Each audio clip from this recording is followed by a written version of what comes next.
Howdy everyone. While I was working on my last video, there was a big discussion circulating in the community after RobTop posted a few comments about hitboxes in Geometry Dash, specifically concerning platformer levels. He laments the fact that people are abusing the generous spike hitboxes and making it so you have to wriggle your way inside of them, allowing you to stand on the edges of platforms. Now, I would have loved to have made a video on this back when this was hot and happening, but I was in the middle of my top 50 hard demons video then, which you should totally watch, by the way. But frankly, this topic is never going to lose relevance anyway, so it's not like I'm going to lose sleep over being a little late to the party. We'll get to my opinions on this specific discussion later, but for now, let's discuss the hitboxes in Geometry Dash in a more general sense for a bit, and establish some groundwork. I'm sure I don't have to explain the concept of a hitbox to you guys. It's become such a ubiquitous concept that most people understand it pretty intuitively. After all, it's not uncommon to see them when people use mods that show hitboxes on death, or in EVW's Impossible or Not series. By the way, side note here, but I decided to get some footage of Windy Landscape for this on a whim, pretty much. And I remembered this level had been updated after the 2.2 update to fix the slope bug at the beginning of the level. And I have to say, this fix is fucking terrible, dude. I hate this. If you don't know, it used to be the case in Windy Landscape that if you just held the button here at the slope, you could make this jump every time. Now, though, it's a complete crapshoot whether you hold the button or not. It's become completely inconsistent. Yet another example why this is a terrible solution to a problem that really didn't need to exist in the first place. I will never get over this, man. This sucks. Anyway, to get back on topic, it's a box that kills you when you hit it. Sometimes it's a circle. Generally speaking, it's considered good form to be generous with hitboxes, to allow the player to clip into obstacles just a little bit without killing them, and allow them a little wiggle room. When you do this, the player is less likely to become frustrated because when they do die, it will be completely unambiguous why, and it'll make close calls a lot more thrilling because you're visually clipping inside the object, which really gives it that sense that you're cheating death.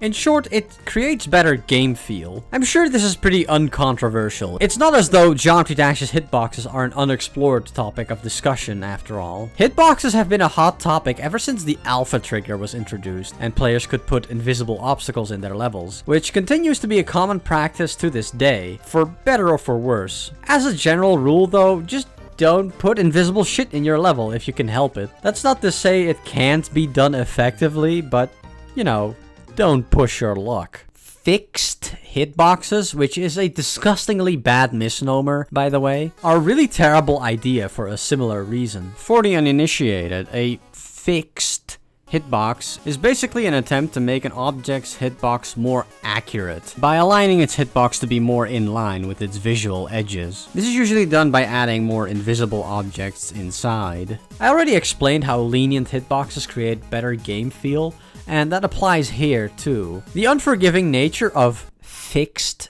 hitboxes makes them annoying at the best of times. And if you're doing it to make your level more difficult, you're also robbing it of that thrill of a near miss I also mentioned. For example, imagine the first silent clubstep ship part with fixed hitboxes. Actually, you don't have to imagine it. I'll just show you what it looks like. On the left, you have the original version, where the ship dangerously scrapes by the tips of the spikes. And on the right, the fixed hitboxes suddenly make it look a lot less intimidating, even though the difficulty has not changed. I'm not a huge Slaughterhouse fanboy or anything, but I think this is something that level illustrates very well too. We Geometry Dash players are intimately aware of the hitboxes in this game, even without the tools that allow you to see them directly. We just know this intuitively from experience playing the game. This applies especially to common obstacles like the basic spikes, so Slaughterhouse is easy to relate to in that regard. The difficulty of that level is easy to parse because there is no ambiguity. I can tell how punishingly tight these corridors are just by looking at them. If Slaughterhouse did have fixed hitboxes, the difficulty would become a lot more ambiguous, and it would suddenly look a lot less impressive to beat. I don't know, I feel like so far I'm just preaching to the choir here, but let me know if you needed to hear this, I guess. I suppose it can't hurt to have all these points laid out in a video for your convenience. Anyway, with all that said, let's now go over RobTop's comments regarding platformer levels. I think this is probably going to be the most contentious part of the video. How exciting. Pay attention now. Okay, so what RobTop is specifically talking about is this. This practice of using full spikes to create Kaizo-esque needle gameplay, where you have to stand inside the edge of a spike to get on a platform, or in extreme cases, even between them, since that's apparently possible when you're small. There's a Reddit post that explains his line of reasoning in more detail, so let's look at that first. You can pause the video and read the full post yourself if you want, but to summarize, the argument is that since the game makes it a very sharp point to teach you that spikes are obstacles you are meant to avoid at all times, it's actually bad level design to make platforms like this, where you have to clip into spikes to progress. It's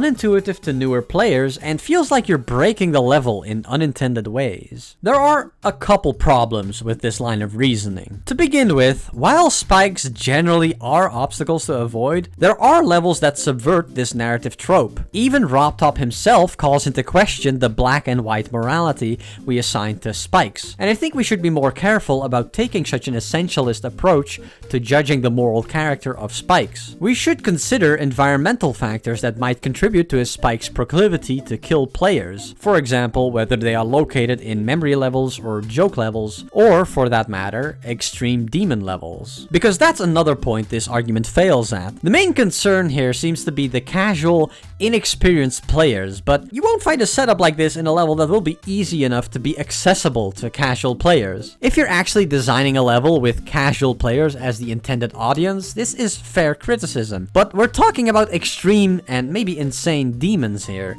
which definitely do not cater to that audience. Keep in mind, RobTop posted these comments on Nuclear Alarm, which is an extreme demon. The skilled players these levels are designed for are intimately familiar with the hitboxes of these objects, so I think it's okay for a level designer to make use of that. In fact, muddying the waters with custom objects or custom hitboxes only adds more inconsistency and makes the gameplay for levels like this less clear, not more. I think what RobTop is running up against here is yet another incompatibility between normal mode and platformer mode. Perhaps the hitboxes in this game are designed well enough for normal mode, but maybe it could actually warrant a rework for platformer, because these two modes interact with obstacles in a fundamentally different way. If RobTop had separated the two modes into two different games, this could have been feasible, but as it stands, the way people design platformer levels is a direct consequence of how RobTop initially designed the game over a decade ago at this point. Really, I don't think he's in a position to complain when he's the one who designed these spikes like this in the first place and didn't have the forethought to consider how this would affect platformer levels. Because it should have been very predictable that people were going to do stuff like this in platformer levels. Anyway, all of this is coming from someone who doesn't even play platformer levels, so you decide whether that means my takes are unbiased or just don't have any weight to them. I do have an agenda to push, of course. I really wish RobTop had released platformers separately, exactly because it would avoid messy situations like this. But yeah, it's a